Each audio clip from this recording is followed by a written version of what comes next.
Okay, let's bring in one of the greats to wear number 12. Number 12 and Jake Retzlaff will suit up tomorrow. His name is John Beck from 3D QB.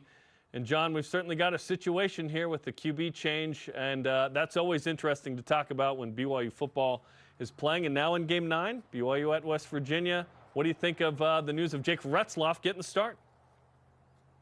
Yeah, I knew this was going to happen. Hoping Kaden can recover quickly.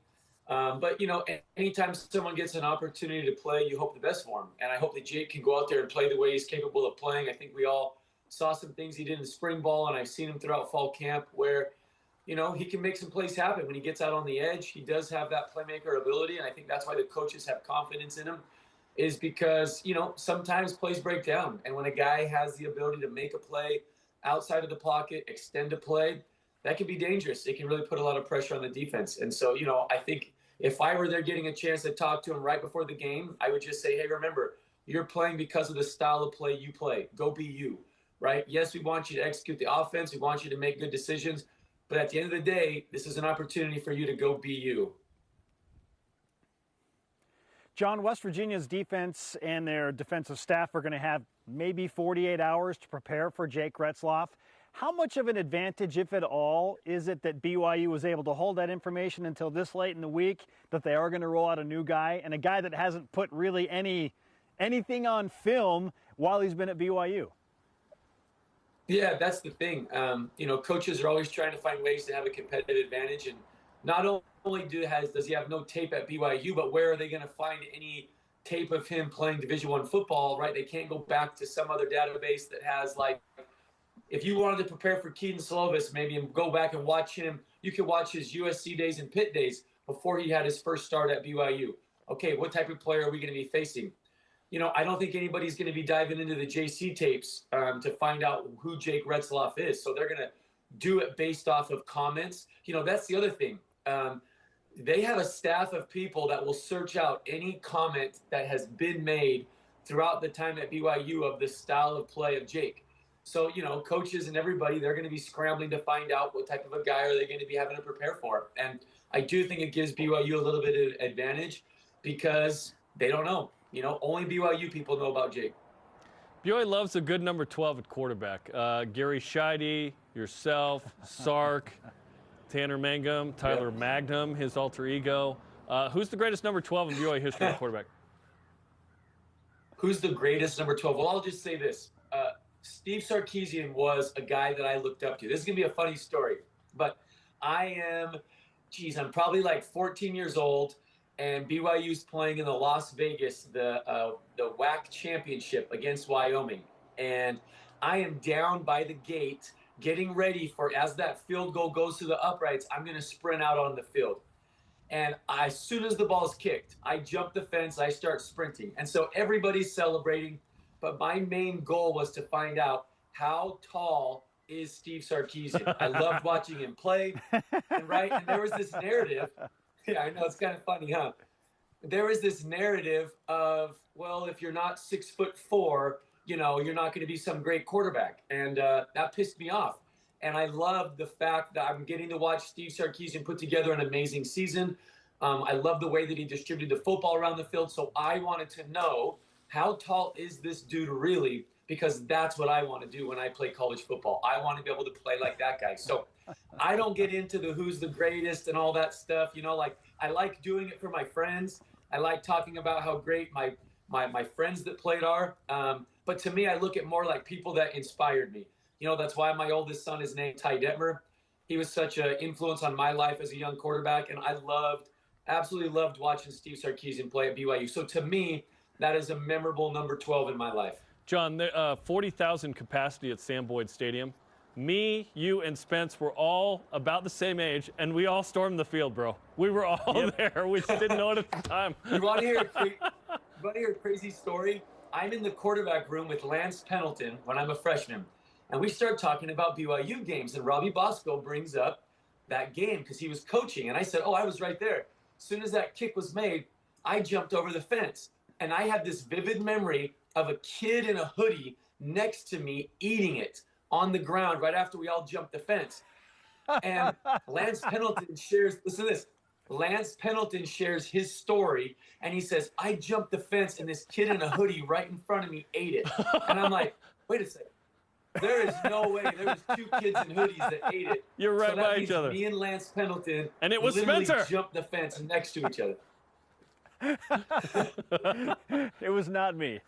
It was not me, for the record. All right, John, I do want to talk to you about Kaden Slovis, because I was given some additional insight last night that he's been injured for a little while, and BYU's kind of just trying to hang on so they can preserve the red shirt for Jake Retzloff. But how would you assess Kaden's play overall, and how much did injuries impact what he could and could not do over the last few games?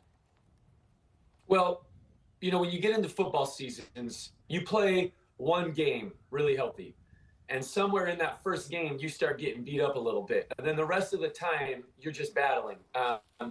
You know, so I don't view this, and Kaden would never, ever stand up here and say, hey, well, yeah, these injuries have impacted me. Like, that's not how competitive people think. You know, this decision right now is made to be able to help Kaden become healthy for the remainder of the season. But, you know, look, overall, I don't want to talk about just one player. Overall, offensively, BYU has had some struggles this year. And when you're the quarterback in that situation, it can be difficult to perform your best. I know Kaden's capabilities. I know Kaden's strengths. I know the areas that when I was making the suggestion to him of BYU being a landing spot, all of the things that I felt like would be good and that Kaden could bring to the table. There are some elements to what BYU is dealing with offensively that I think, you know, if you go talk to Aaron Roderick of the past 4 seasons, which one has been the toughest to call plays? He's probably going to say this one. Which one has been the toughest to feel like you know you're going to move the football? It's probably this one. So it's not just on one player. It's not just, you know, there's a lot of things going on. And like Kaden and I had some very frank conversations before all of this even went down in terms of his final decision of me just saying, look, I cannot guarantee what this is all going to look like. You can never predict injuries. You can't predict how an offensive unit is going to gel with all the new additions. The thing is it's been tough. And would I have liked to have seen things gone better? Absolutely. Do I think in a situation with some things working better in his favor, it could look different? Absolutely. But that's not the case. It's been a tough year. There's been ups and downs. I'm just proud of Kaden for continuing the battle. I know that this was a tough one for him to have to kind of say, okay, I'll do what the doctors recommend. And I just hope for the best in terms of like things getting going. And I'm rooting for Jake. I want to see Jake do well. I had a chance to work with him a lot in the off season, and he's a guy that's worked hard. And like I said at the beginning of the show, anytime somebody gets an opportunity, you want to see him do well. I would ask you if he drove 10 hours, but we're tired of that storyline. But, okay, Jake Retzloff worked with you as well. Let's talk about some more of your clients, because that's what we do, because they're BYU guys. Jiren Hall is going to get the start for the Vikings, taking on the Falcons on the road. What do you expect from Jiren in his first start, and how would you empathize, having been a guy that started in the NFL as a rookie as well? Yeah, first off, I'm excited for Jiren. It rarely happens. This is the conversation that he and I had. It rarely happens in the way that you hoped it would or thought it would. When I became a starter in the NFL, my team was 0-9, and we were heading to play Philly. I think they were number 1 or 2 in the league on defense that year. And, it rarely happens how you anticipate. But look, I love the coaches that are there for Jiren. I love the fact that he has a guy that played in this league at the quarterback position, understands quarterbacks, has developed quarterbacks. He's thinking in terms of helping Jiren. And, would I love to have seen Justin Jefferson healthy there for Jiren? Absolutely. But again, like I said earlier on, things rarely happen the way that you anticipate or plan or think. So to me, the first thing I want Jiren Hall to do is recognize you are doing something that you've dreamed of since you were a little kid. You are going to be a starting quarterback in the NFL. And sometimes with the heap of things that get placed on you when you become the starter and how you kind of now assume this responsibility and all the ups and downs of the season get dropped on you, the reality is you just have to go play your game. And remember, this is an opportunity for you to go do what you've always wanted to do. Jiren now and forever has and will be a starting quarterback in the NFL. And he's going to get a chance to go out there and play his game. And similar to like what I said about Jake Retzlaff, just go be you. You don't have to go be Kirk Cousins Kirk Cousins was going to run that offense a certain way. They're going to game plan for Jiren. They're going to try to take them some things off of that plate that they put on Kirk's plate because of what he's been able to do for all those years. And they're going to say, how can we help Jiren succeed? Jiren's job is just go execute what they ask. And at the end of the day, play football. Enjoy the moment. Like, man, you get to be a starting quarterback in the NFL. And that's a dream come true.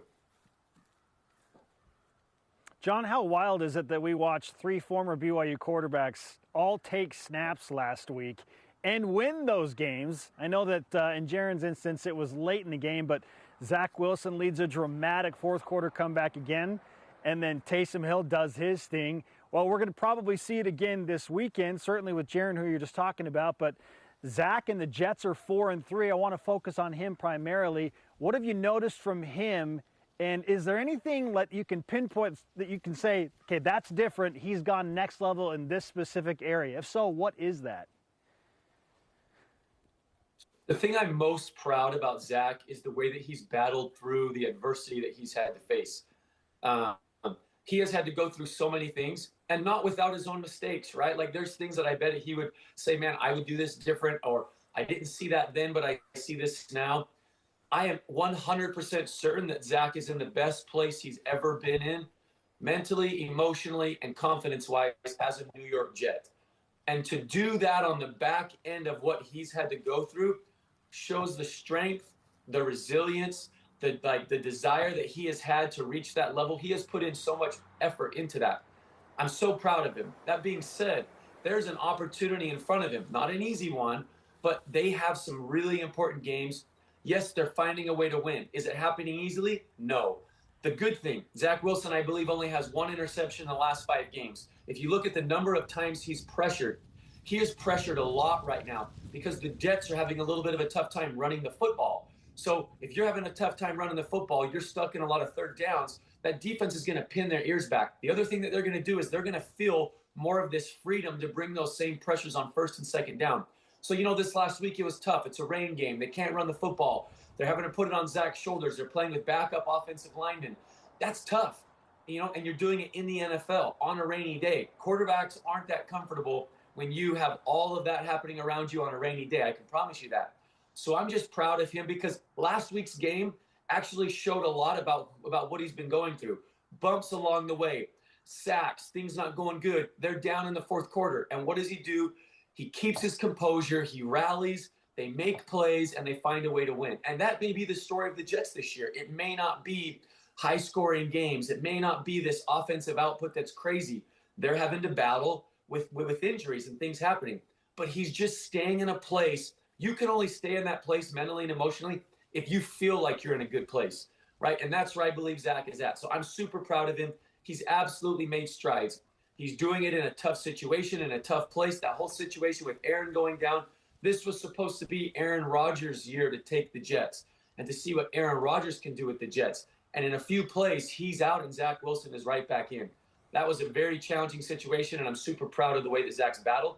And I'm hoping the best for them. They got a tough one against the Chargers on Monday night, and they got a tough stretch ahead of that. So, it's just going to be more battling for Zach, but I'm really happy for where he's at. Oddly, it's been the year of the Achilles for BYU starting quarterbacks in the NFL. Just crazy. Let's finish with this. Are we looking at a recording studio behind you? Do you play? You and Johnny shred? What's going on here? I think we've talked about this. This is my son Ty, who is our he's my musician, my art kid. This is his room. We love that he loves music, and so we built this. My wife designed it, and we have an acoustic drum set. I don't know if you can see it. Oh, there you kind of go right there. You can see the edge of it. Look at you, man. It's a good Zoom background. Hey, I've actually said, because you're a 21 Pilots fan, right? I love 21 Pilots. I was like, Ty, he can literally grab like any one of these instruments right here, his piano, and just start playing 21 Pilots. So I'm like, Ty, we have to surprise these dudes one of these times. And as they go to me, you're just jamming out. Yes, Tyler Joseph-esque, absolutely, yeah. No, that's good stuff. Well, awesome, John, we appreciate the time. We know you're busy. You're the #1 private quarterback coach in the world. You're coaching the BYU guys in the NFL and in college. Great work with them. Thanks for the insight, and go Cougs tomorrow. All right, sounds great. Thanks for having me on. Go Cougs. John Beck on BYU Sports Nation, one of the greats to wear number 12. Sark, Beck, Scheide, that's a pretty good group right there.